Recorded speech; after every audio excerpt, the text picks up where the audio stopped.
네, 조금 전 저희가 전해드린 대로 윤석열 대통령이 헌법재판소에 도착을 했습니다. 헌재 연결해서 자세한 내용 들어보도록 하겠습니다. 김영수 차정윤 기자 나와주시죠.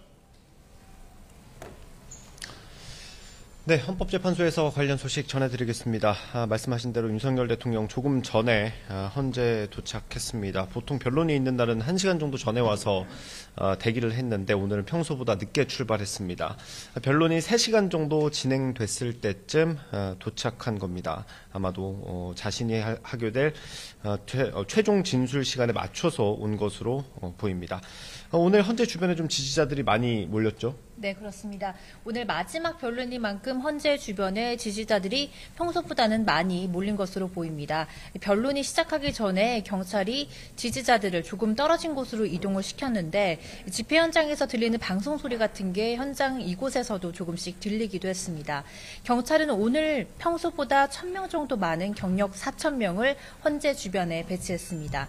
또 오늘 마지막 변론인 만큼 국민의힘 의원들도 오늘 현장에서 마지막 변론을 지켜보고 있습니다. 권성동 원내대표를 비롯해 윤상현, 나경원, 김기현, 추경호 등 국민의힘 중진 의원들이 여러 명 헌재에 나와 있습니다. 네, 오늘 변론은 예정했던 대로 2시부터 진행이 되고 있고요. 증거조사가 먼저 진행됐습니다. 먼저 국회 측은 국회 봉쇄 시도의 증거라면서 국회 본관 지하 1층 CCTV 영상을 제시했습니다. 군병력이 계엄이 해제된 이후 비상전력 차단기를 내려서 전기를 끊었다고 설명을 했고요. 또 국회에서 진행된 국조특위 회의록 등을 근거로 군 관계자들이 국회 증언을 하나하나 설명했습니다. 주로 계엄 당시 국회의원을 끌어내라는 지시가 있었다는 점을 거듭 확인했습니다. 대통령 측은 어떤 주장을 펼쳤습니까? 네, 윤 대통령 측은 곽종근 전 특수전사령관이 증언이 국회의원에서 인원으로 바뀐 점을 지적했습니다. 민주당 의원과의 대화 과정에서 진술이 바뀌었다면서 문맥상 빼내라고 했던 인원은 의원이 아니라 특전사 요원이었다고 재차 강조를 했습니다. 또 홍장원 전 국정원 1차장에 대해서는 최근에 공개된 CCTV 영상을 통해 증언과 동선이 맞지 않는다는 점을 지적했습니다. 그러면서 홍 전 차장이 시나리오를 쓴 것 같다고 비판하기도 했습니다. 네, 이렇게 증거조사는 모두 마무리가 됐고요. 양측의 종합변론이 진행되고 있습니다. 먼저 국회 측이 변론을 하고 있는 상황입니다.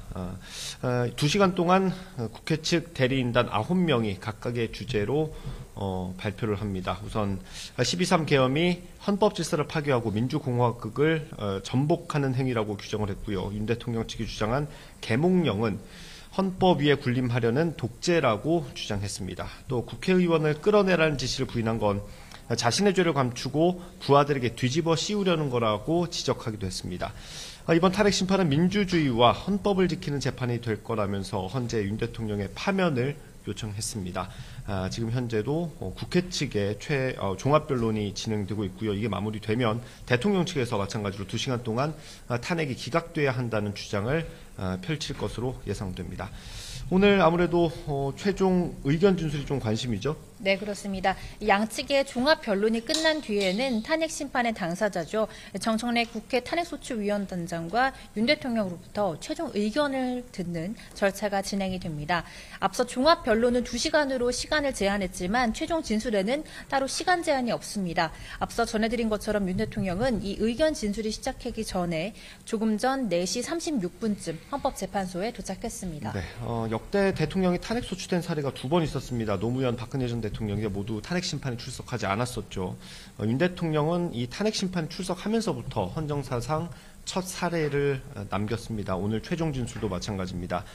오늘 직접 최종 진술을 하게 된다면 현직 대통령으로는 처음으로 자신의 탄핵 심판에서 최종 진술을 하게 되는 셈입니다. 박근혜 전 대통령 같은 경우는 최종 진술을 대리인을 통해 대독시켰습니다. 당시 대리인 15명이 돌아가면서 5시간 넘게 변론하기도 했습니다. 그렇다면 오늘 대통령이 어떤 얘기를 할지 좀 주목이 되고 있는데 좀 전망을 해볼 수 있을까요? 네, 윤 대통령은 서울구치소에서 최종 의견 진술을 직접 준비한 것으로 전해졌습니다. 어떤 내용인지 또 분량은 어느 정도인지는 알려지지 않았지만 지금까지 대통령이 했던 발언을 종합해보자면 대략 전망은 해볼 수 있겠습니다. 일단 윤 대통령은 계엄 선포의 정당성을 강조하고 야당의 폭거에 맞서는 호소형이었다는 점도 역시 역설할 것으로 보이고요. 또 국회의원을 끌어내라거나 또 체포하라는 지시가 없었고 공작의 결과라는 걸 거듭 주장할 가능성도 있습니다. 네. 오늘 헌재에서 하는 탄핵 심판 최종 진술이기는 하지만 이 영상이 그대로 공개되기 때문에 대국민 메시지 성격을 띌 수밖에 없습니다. 그래서 혼란스러운 상황에 대한 사과 또는 지지층을 겨냥한 메시지가 나올지도 관심입니다. 법원의 폭동까지 있었던 만큼 갈등 봉합 또는 통합 같은 워딩이 들어가는 메시지가 나올지도 주목됩니다. 특히 앞으로 나오게 될 헌재 판단에 대한 대통령의 입장이 담길지도 눈여겨볼 부분이고요. 이런 사법 절차와는 별개로 향후 정치에 대해 언급할 가능성도 배제할 수 없습니다. 일각에서는 윤 대통령이 개헌을 제안할 가능성을 거론하기도 했는데 윤 대통령 측은 조건부로 뭘 하겠다는 건 윤 대통령의 스타일이 아니라고 사실상 부인했습니다. 오늘 최종 변론이 이루어지고 그러면 이제 선고 날짜가 관심일 텐데 좀 전망을 해볼까요? 네, 오늘 변론이 마무리되면 재판관 회의를 몇 차례 거친 뒤 곧바로 최종 선고 절차만 이뤄질 일만 남았습니다.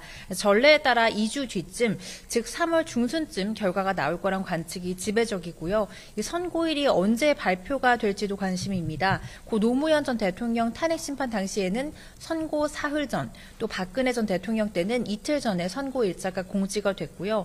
사전 공지를 언제 해야 하느냐 이런 규정이 존재하는 건 아니지만 전례에 비춰서 이번 윤 대통령의 사건 선고 일자도 2, 3일 전에 확정될 것으로 보입니다. 네, 마지막으로 이번 탄핵 심판의 쟁점을 정리해 드리겠습니다. 계엄 선포 그 자체 그리고 그 과정이 적법했는지 또 포고령은 법을 어긋나지 않았는지가 쟁점으로 꼽힙니다.